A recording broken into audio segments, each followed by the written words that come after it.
The Kid Craddock Morning Show. Happy Monday, Kid Nation. It's time for our love expert, Kelly Raspberry, to help you out. And it's really easy to get this service from this show. We do it on Mondays and Wednesdays. You go to loveletterstokelly.com and right away, boom. I mean, don't write away like a ton of. Right, W-R-I-T. Yeah. Right. But right. write us what's going on in your life. We read it to our love expert, and she helps you out. Let's give you a little taste in this week's episode of Love Letters. Love Letters to Kelly. You good, Justin? Yep. What happened? Fantastic. You didn't hear that? No. My man lost his voice a little bit there. Saw some good. You heard some good singing. I did hear some good singing. Dear Kelly, you are the love expert. I am. I am a divorcee with 3 kids and started dating a man last summer seriously. I did make it clear that I was not looking for a dad for my kids. They have a great dad already. Well, he and I fell in love. And even though he's an extreme introvert and not a kid person, he would do small things like plan a fun dinner at his house when I introduced him to my kids for the first time about 2 months ago and so on. Now, I have my kids about 50% of the time, and I'm with them during that time. Then when I don't have my kids, I spend time with him and with my other friends because I like to socialize and he likes to stay at home. We plan to get together with my kids once a month, getting food, watching a movie or a football game, all that. And then for spring break, I took a trip to the mountains with him and his parents. I thought it went great. But after, he told me his parents had all sorts of criticisms about me. Oh, no. She has 3 glasses of wine with dinner. She's definitely an alcoholic. Oh, my. She has 3 kids. You said you never wanted kids. I think she's just using you. Kelly, I work full time and I take care of my kids and myself. I am grown and I want to ignore all that, but he is a free thinking adult and all about enjoying what we could be for each other until this trip. Now I feel as I'm just someone for him to spend time with, but not someone he could like to pursue a serious relationship with. I'm torn because I have no desire to remarry and deal with living with a man and bringing my kids into a new household just yet. I don't know. Maybe I'm overthinking this and I should just enjoy the present. What are your thoughts? Thank you in advance, Shauna. So he told you all that. Yeah, she knows what they said. See, I wouldn't have done that. that's the thing. That's not the move. I don't think that's a great sign. That's not the move. That's not the move. And, it's one thing. There's a lot of times where a parent will come to their child and say, look, I don't think he's the one for you. That there might be. And I remember one time with a guy I was with, my mother wrote me a letter because she really felt like it was not the right move. And she just poured her heart out in a letter. But I never went to those guys and said, my parents don't like you. They said this, that, and the other.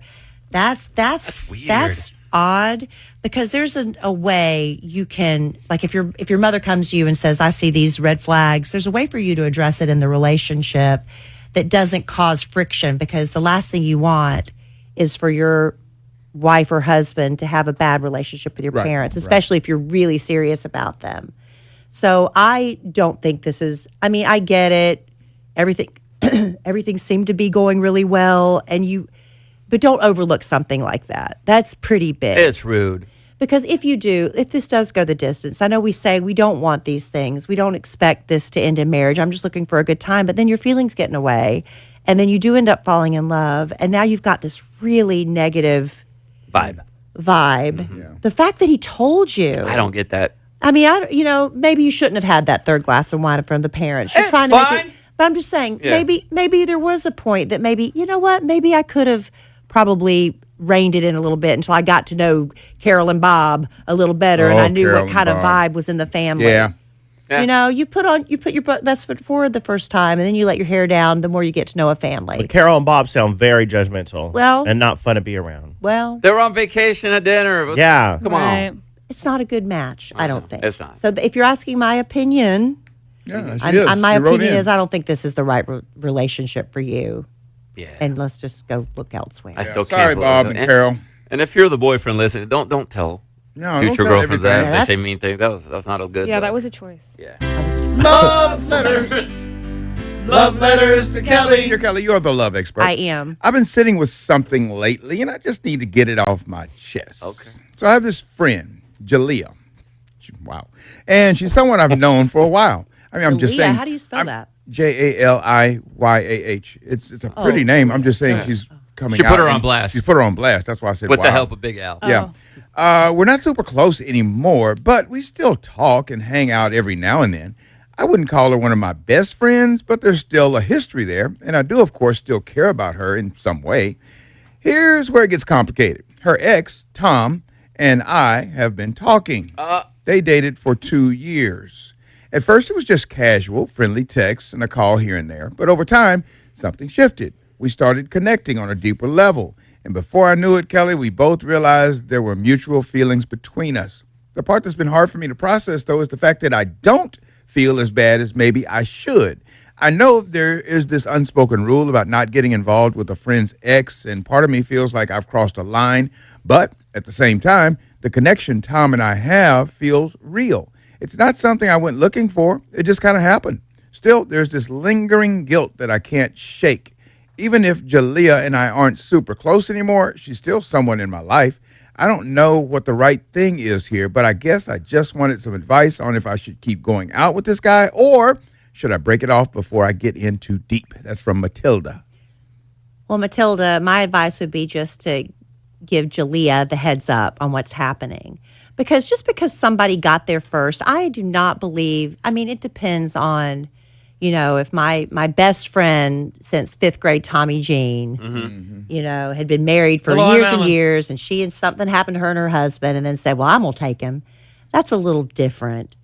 But I don't necessarily believe that just because somebody dates someone first, that means they're hands off limits no matter what. But what if you truly are soulmates and you are meant to be together, but you need to handle it in a mature way? And there's all sorts of levels. I'm just doing a very broad advice here.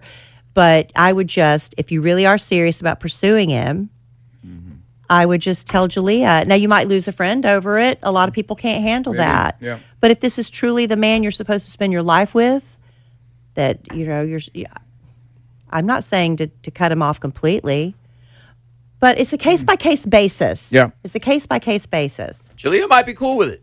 You never know. Tom obviously is cool with it. Well, of course, Tom's cool with Well, it. yeah, but I think it's the secrecy and the betrayal if she does find out, if you just, or cut him out altogether and be friends with Jaliyah. Yeah. It doesn't sound like you have that great of a relationship anyway. You keep your So hands, what are you protecting here? JC, Yeah. keep your hands off Amy if something happens. Just saying. I don't want But like I have a girlfriend. I'm married. That, when I was well, if single, something like happens, you know. I've said before, my girlfriend's like, if something happens to me, you can have my husband.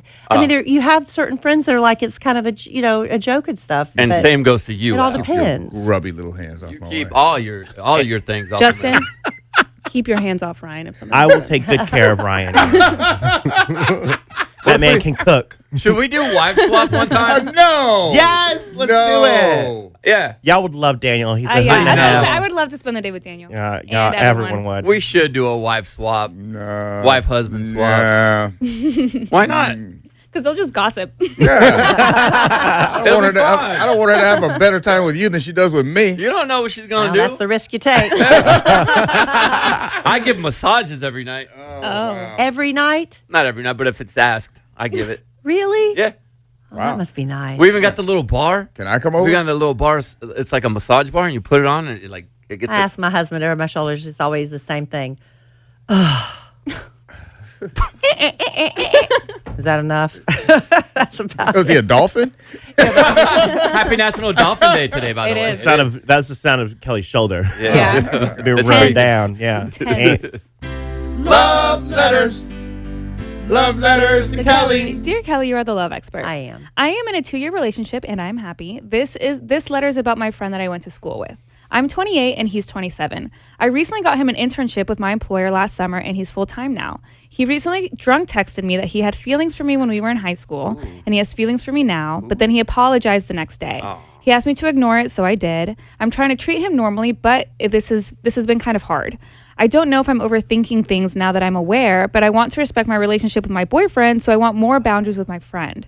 He recently got moved to the cubicle right behind me, so we see each other every day. This wasn't an issue at first, but his actions have been a little too much for me. He lingers at my desk more often now and questions everything I do. When I look in my drawers to grab tea or something, he always turns around and says, "What you doing?"